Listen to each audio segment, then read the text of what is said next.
chapter 1. If you're there, say I am. I am. If you're not, well, get your Sunday school class. Then said Mary unto the angel, how? That's enough. You be seated for Christ.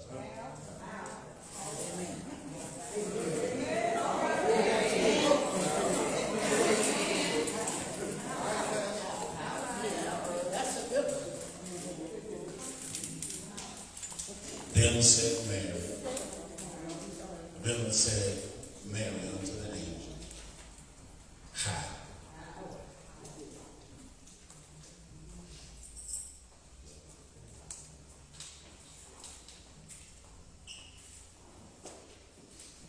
God was about to do something in the earth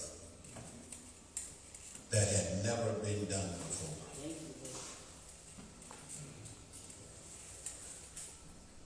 Children had been pre-announced before. I mean, Abraham knew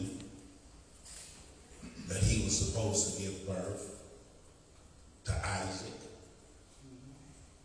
The message came to Sarah that about this time next year, you'll be holding a baby. His name will be Isaac. He will be the source of your joy and your laughter. Pre-announced, knew the baby was on his way. When you think about Jacob and Esau, prophecy was spoken over Jacob and Esau. Already knew that Jacob and Esau coming into the world, that there would be one who would be born second, but he would be the heel catcher.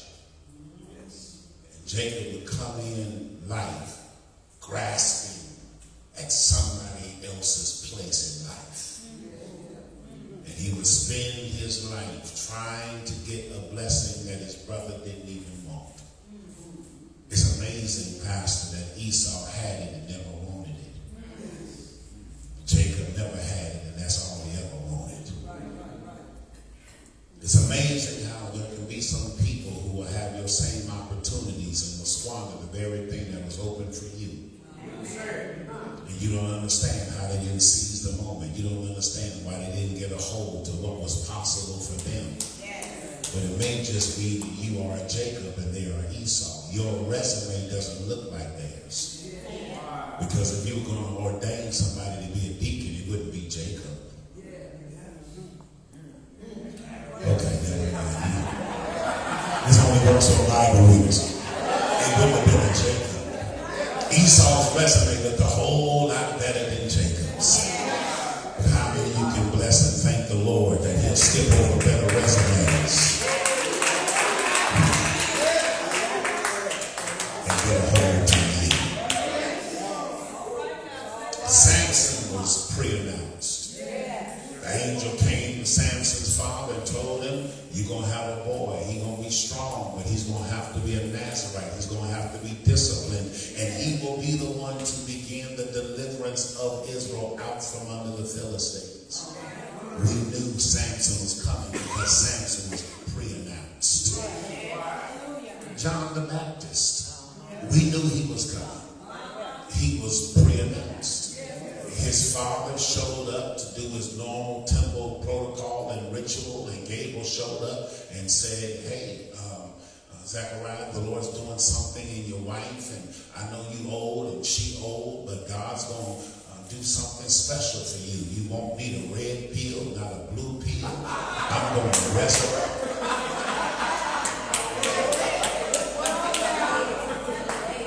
I'm going to resurrect your body, and you're going to have a son.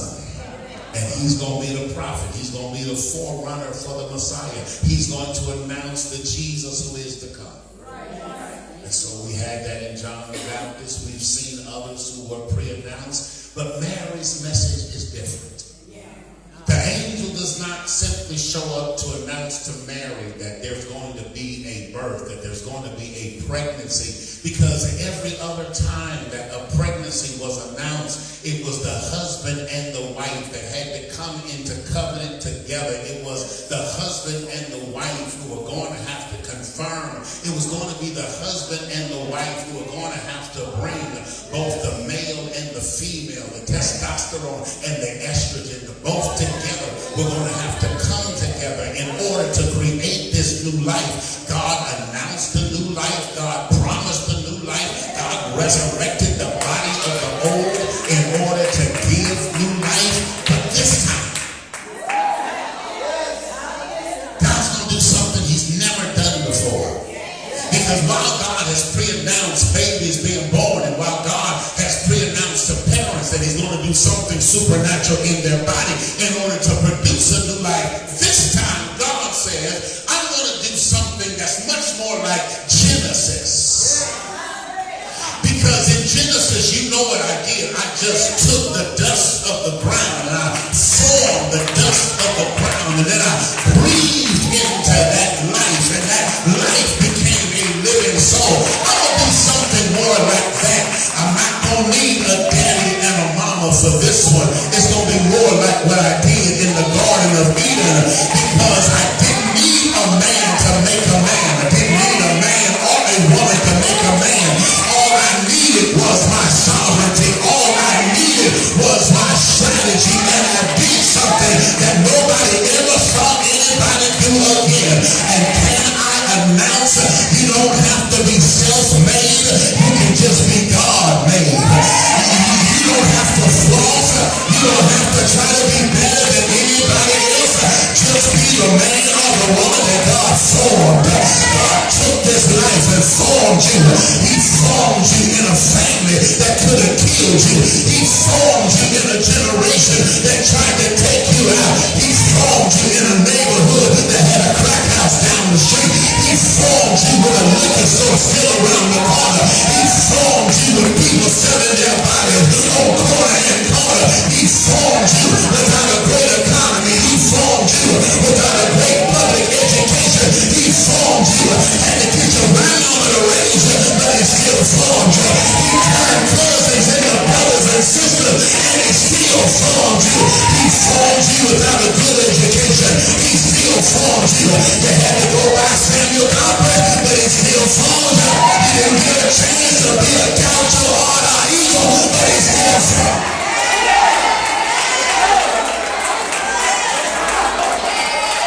Somebody tell you formed me. If you don't like me, you ain't got to like me.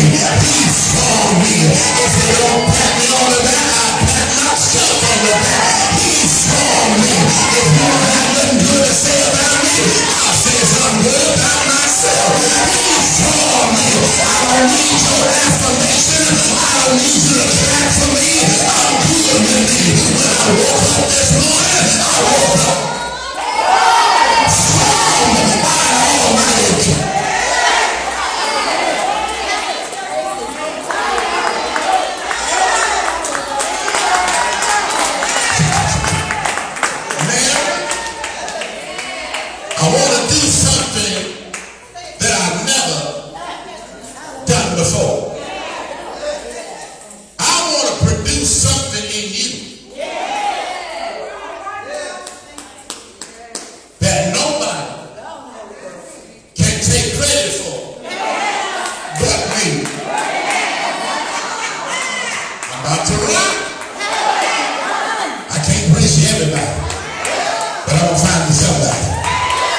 The Lord is doing things in your life right now so strange. He's doing some stuff so out of the box. He's doing some stuff in your life right now that don't make no sense. He's doing stuff in your life that you haven't seen him do in nobody else's life. And the reason he's doing it the way he's doing it is because this time nobody will get the credit. Right now, I feel like preaching. I said this time nobody will get the credit but God. Oh, he got him a new building. Nobody gets the credit but God. Oh, he got more members. Nobody gets the credit but God. Oh, they need the budget. Nobody gets the credit but God. People over there get saved. Nobody gets the credit but God. They can talk a word over there. Nobody gets the credit but God. Paul didn't say it in that time.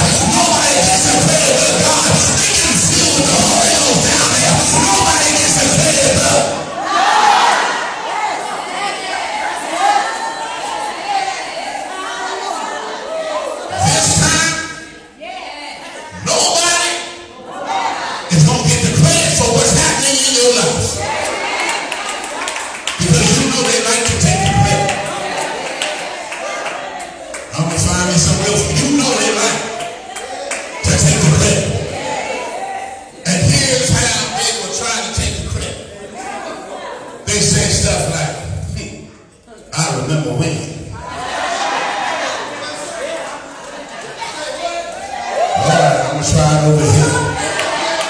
People start trying to take credit for what God's been doing in your life. It'll sound like this.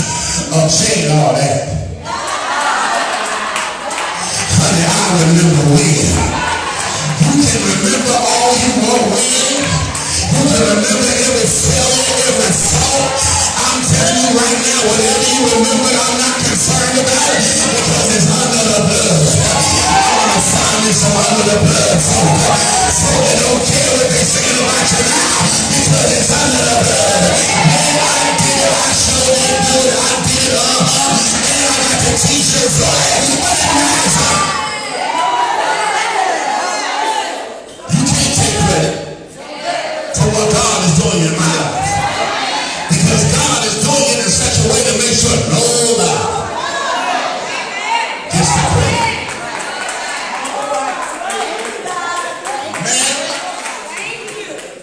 Mary. Oh, God getting ready to do something in your life. Mary. Ooh, girl. You are blessed. Oh, you know this story. You are blessed and highly favored. You're blessed because God wants to use you. I said you're blessed because God wants to use you. You're blessed because God wants to use you. Look at somebody and tell them you're blessed because God wants to use you. Quit letting people tell you you're blessed because of the car you drive. Quit letting people tell you you're blessed because of the clothes you wear. Quit letting people tell you you're blessed because of the zip code you woke up in. I need somebody to know I'm blessed just because God wants to use me. God can take my pinto beans and use me. God can take them turkey necks and still use me. God can get a pot of meatballs and still use me. I'm not blessed because of what I have. I'm blessed because God wants to use me. And if I don't have a dime in my pocket, He still wants to use me. If I don't have a clue on the wall, He still wants to use me. I'm blessed because He wants to.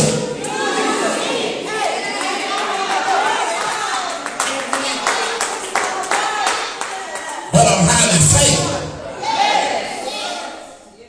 because He wants to use me like He's never used me before. I'm blessed because He wants to use me. But I'm highly favored because He wants to use me like He's never used me before. I don't know who this is for, but it'll drop right if it lands right. You are now in a season where people will not explain you by your labor. They'll have to explain you by your favor.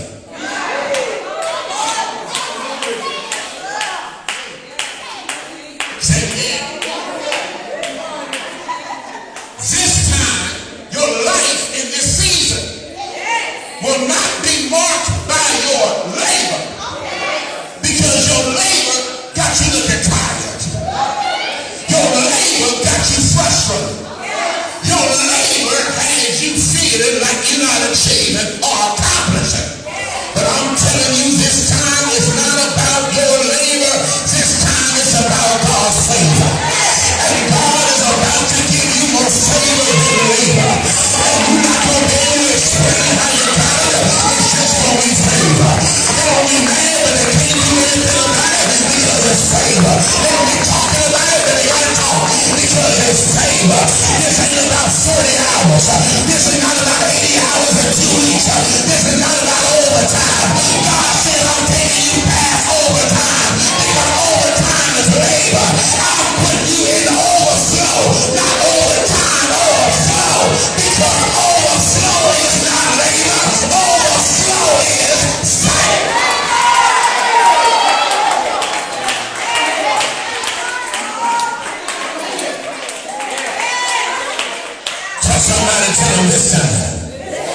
will be favor. Tell somebody, tell them this time. It will be favor. Tell somebody one more time, tell them this time. It will be favor. I'm getting a house. Not because of a title company, but because of my favor. I'm getting a car. Not because I need another car note, but this time no car note. I'm looking for favor.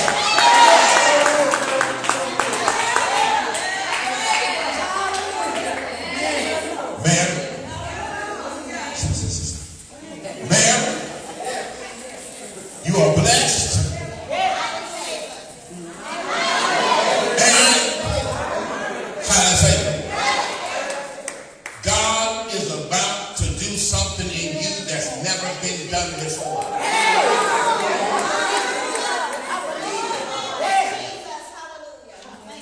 You're going to give birth to a holy thing. You're going to be a virgin with child. Mary, you're going to have a baby. And you've never been touched by a man.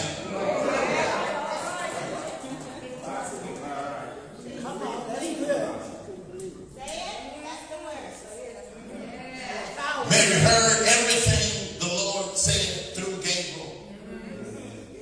And then Mary answered. And her answer was a question.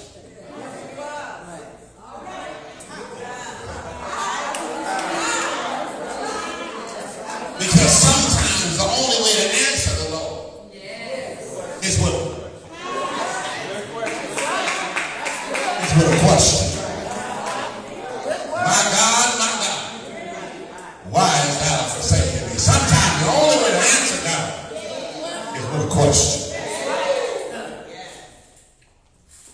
She says, I hear you. I believe you. God wants to do something in me that I've never seen him do in anybody else. Now remember, Gabriel referenced Elizabeth. He said, now your cousin down the street, God did something to her, but he did that with Zacharias. I mean, Elizabeth had help.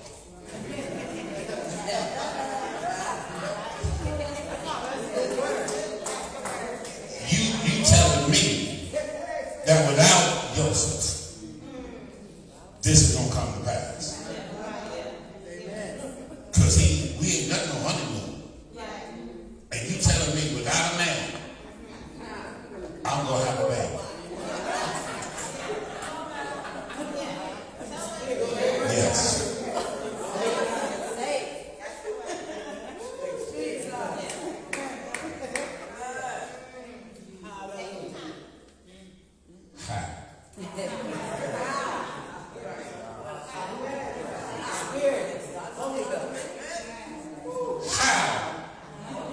Shall this be?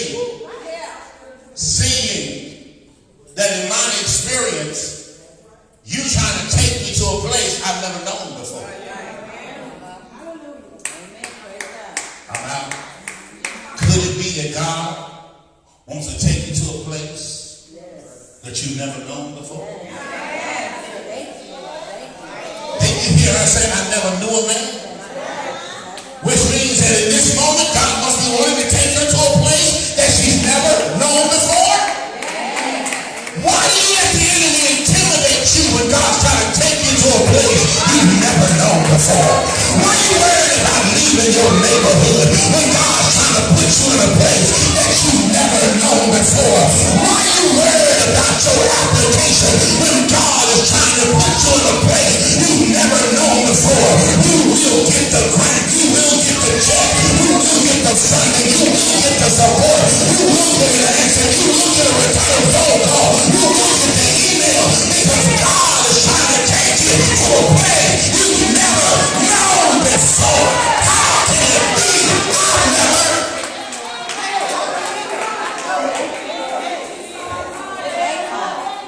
You're not an imposter.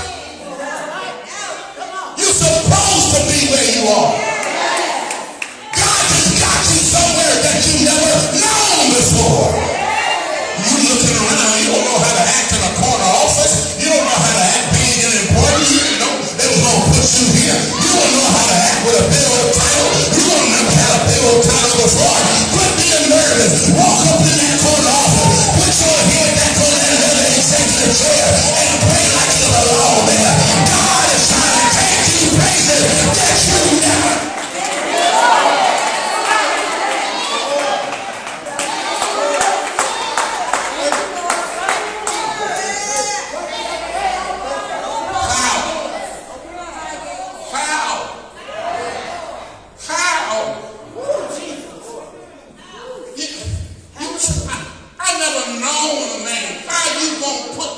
Something I've never known. I'm out. Here's the answer.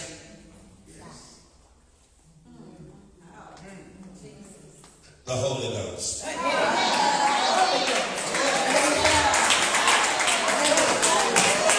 No, that's all I got. If you're going to shout it, just shout it right now. How? The Holy Ghost. And you didn't do it. Look at somebody, tell them how. Holler back the Holy Ghost. Look at somebody, tell them how. Holler back the Holy Ghost. Look at somebody, ask them how. Now give them the answer, tell them the Holy Ghost. He said, marriage, it'll be the Holy Ghost. He's going to descend on you. And he's going to overshadow you. And the power of the house is going to conceive in you. And you're going to hold a holy thing which shall be called the Son of God.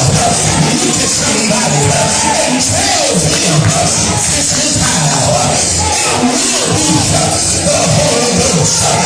This time you won't be able to explain it in your own way. This time it will be the Holy Ghost.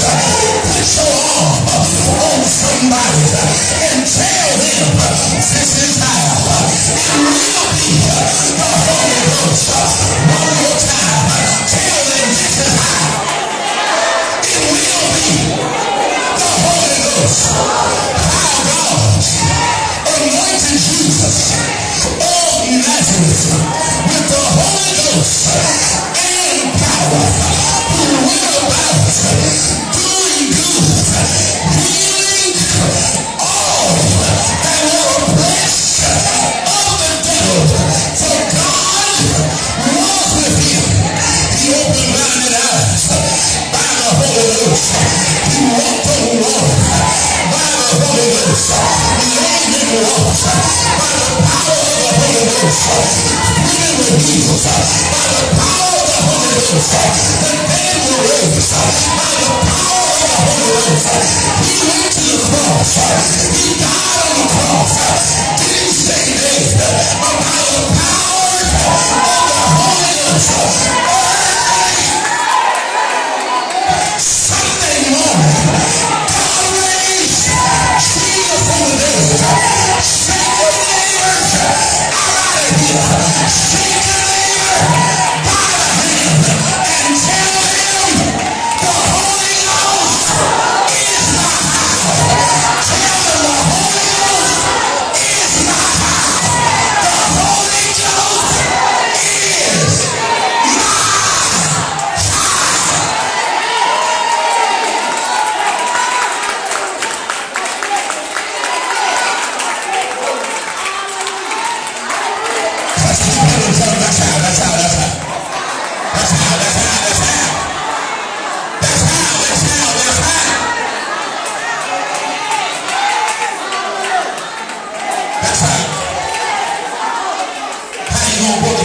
Holy Ghost. How you gonna keep people up in here every Sunday? Holy Ghost. How you gonna teach His word? Holy Ghost. How you gonna meet the budget? Holy Ghost. How people are gonna get changed? Holy Ghost. How you gonna understand this Bible? Holy Ghost. How you gonna pray?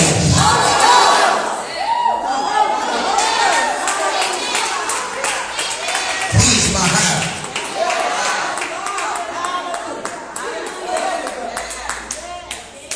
You know me well enough. I usually know the what. I'm a visionary. People mean, always know this all got a what. What we doing now? You know he got a what. My struggle, Pastor, you know this has never been my what. My struggle is always my how. Because the Lord will show me things so big.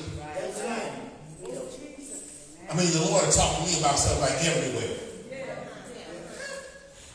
Everywhere, Lord. Everywhere. I'm giving you a ministry called prayer. Everywhere. What's the first question you think came to my mind?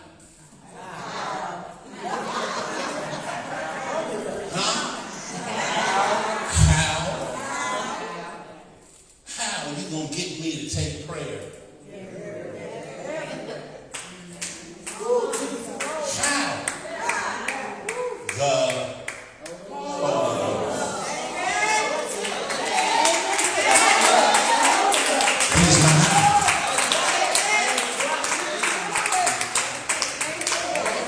on your feet all over this house.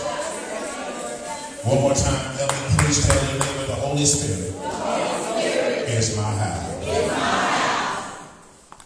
Lift those hands all over this house.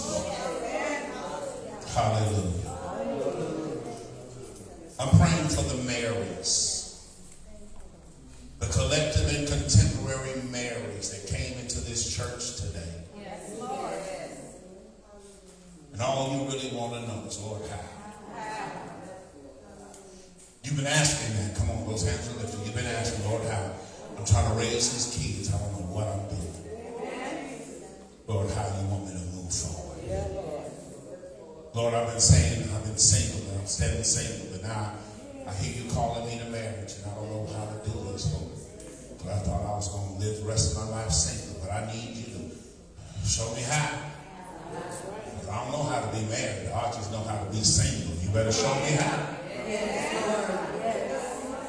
Lord, I'm about to launch this business, and you know I don't know nothing about a business. I'm just watching stuff, trying to pick up little ideas on TikTok and YouTube. Lord, you got to help me start this business, because I really don't know. I don't know how. Father, for every hand that's lifted, every humbled heart that's open, I'm asking you right now to land the how. Upon his mind, upon her mind, in her intellect, and in her imagination, I'm asking you, Father God, land the now. Let there be a how to come alive. Let there be a how to be the new strategy. Holy Spirit of God, we need your wisdom. We need your knowledge. We need your understanding. We have an agenda, but your agenda is better than ours. So we toss our own agenda. We surrender our own agendas. We yield our own agendas. You can have what's been on our minds. And we're asking you right now to give us a how. We hear what you say you're going to do, and we want you to do it. But Father, will you help us with the how to do it? So we give you glory, we give you praise, that we are blessed and highly favored. We thank you today that you're going to do something in us that you've not done in anybody else before. And we thank you for it. We receive it. We call it done in Jesus' mighty name. Now, what are you going to do? I need you to do something with the done. Come on, what do you do when God's done something? What do you do when it's already